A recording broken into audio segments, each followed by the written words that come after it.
சுவையான உருளைக்கிழங்கு மசாலா தோசைக்கு சப்பாத்திக்கெல்லாம் நல்லாயிருக்கும். எப்படி செய்யுதுன்னு பார்க்கலாம் வாங்க, வீடியோக்குள்ளே போடலாம். ஒரு சட்டியில் தண்ணி எடுத்து வச்சுக்கணும். உருளைக்கிழங்கு நல்லா கழுவிட்டு இது போல் கட் பண்ணிங்க. கட் பண்ணி அந்த சட்டியில் போட்டு மூடி வச்சிடலாம். இது ஒரு 20 நிமிஷம் இந்த கிழங்கு நல்லா வேகட்டும். கேஸ் மேலே வச்சு பற்ற வச்சிட்டோம்.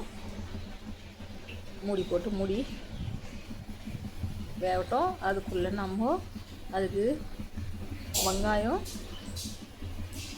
தக்காளி, பச்சை மிளகா 3, தக்காளி 1, பெரிய சைஸு 2 வெங்காயம் அது எடுத்துக்கணும். உருளைக்கிழங்கு நல்லா வெந்துடுச்சுங்க. அது பாருங்கள், திறந்து பார்த்தா எப்படி மலர்ந்துக்கிற மாதிரி இருக்குது. இது நம்ம வேறு ஒரு பாத்திரத்துக்கு மாற்றிக்கலாங்க. சட்டியில் வச்சு சமைங்க, உடம்புக்கு ரொம்ப நல்லது. நிறைய பேர் சட்டியில் சமைக்க மாட்டேன்றீங்க. இது மாற்றிட்டோம். இப்போது சட்டியை அடுப்பு மேலே வச்சுட்டு சூடு எரித்து எண்ணெய் சேர்த்துக்கலாம். அதில் எண்ணெய் காஞ்சிடுச்சுங்க. கடுகு போட்டுக்கலாம். கடுகு நல்லா பொரியுது பாருங்கள். இந்த டைமில் நம்ம வெங்காயம் கட் பண்ணி வச்சுக்கிறதுல 2 வெங்காயம் பெரிய சைஸு அதை எடுத்து போட்டு நல்லா வதக்கலாங்க. நல்லா கண்ணாடி பதத்துக்கு வரட்டும். நல்லா வதங்கிடுச்சு பாருங்கள். இது போல் நல்லா வதங்க விட்டுடுங்க. இப்போ பச்சை மிளகா கட் பண்ணி வச்சுருக்கோம் பாருங்கள், அதை நம்ம சேர்த்துக்கலாம். சேர்த்து நல்லா வதக்கிட்டு தக்காளி 1 கட் பண்ணி வச்சுக்கிட்டும் போட்டுக்கலாம். கறிவேப்பிலை கொஞ்சம் போட்டு நல்லா தக்காளி நல்லா மெசிஞ்சு வர மாதிரி நல்லா அதை வதக்கலாங்க. அது கொஞ்சம் மஞ்சள் பொடி சேர்த்துக்கலாம். மஞ்சள் பொடி போட்டு கொஞ்ச நேரம் அதையும் வதக்கலாம். நல்லா வதங்கிச்சு பாருங்கள். இப்போது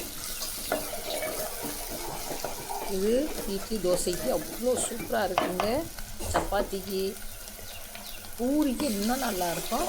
தண்ணி தேவையான தண்ணி நம்ம 1/2 கிலோ கிழங்கு போட்டுருக்கிறோம். அதுக்கு தேவையான தண்ணி ஊற்றிக்கணும். இது நல்லா கொச்சி வரட்டுங்க. இந்த டைமில் நம்ம உப்பு கொஞ்சம் சேர்த்துக்கலாம். உப்பு சேர்த்து மூடி வச்சிடலாம். ஒரு 10 நிமிஷம் கழித்து திறந்து பார்க்கலாம். இது பாருங்கள், நல்லா தலைன்னு கொதிக்குது. அதுங்காட்டி நம்ம உருளைக்கிழங்கு உரித்து ரெடி பண்ணி வச்சுட்டுக்கிறேன். நான்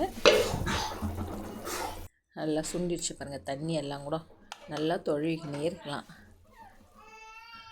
இந்த டைமில் உருளைக்கிழங்கு நம்ம உரித்து நல்லா பிசைஞ்சு வச்சுட்டு இருக்கோம். அதை இதில் சேர்த்துக்கலாம். சேர்த்துக்கின்னு நல்லா போட்டு தொழுவி விட்டுக்கலாங்க. இது மசால் தோசைக்கு அவ்வளோ நல்லா இருக்குங்க. இது போல் செஞ்சால் இது கூட ஒன்று நம்ம சேர்க்குறோம். கொஞ்சம் கடல மாவு காய்ச்சி நம்ம இதில் சேர்த்துக்கலாம். கடல மாவு காய்ச்சி சேர்த்து நல்லா இப்படி தொழுவி விட்டுங்க. இல்லைன்னா அங்கங்கே மாவு கட்டியாக நின்றுடும். கட்டியாக நின்றுடும். நல்லா தொழுவி விட்டுன்னு இப்போது நல்லா டிக் ஆகிடுச்சு பாருங்கள். இந்த டைமில் கொத்தமல்லி அப்படியே லைட்டாக தூவி விட்டுட்டு நல்லா கேஸ் ஆஃப் பண்ணிங்க. கேஸ் ஆஃப் பண்ணிவிட்டு மூடி வச்சுருங்க. இப்போ நம்ம அதுக்கு ஒரு தோசை ஊற்றிக்கலாங்க. தவா வச்சு தோசை ஊற்றி நல்லா மெலிசாக ஊற்றிட்டு அது கூட கொஞ்சம் எண்ணெய் லைட்டாக போட்டு நல்லா மொறுன்னு தோசை சுட்டு எடுத்துக்கலாங்க. பாருங்க, நல்லா மொறுன்னு தோசை. இது கூட அந்த உருளைக்கிழங்கு மசாலா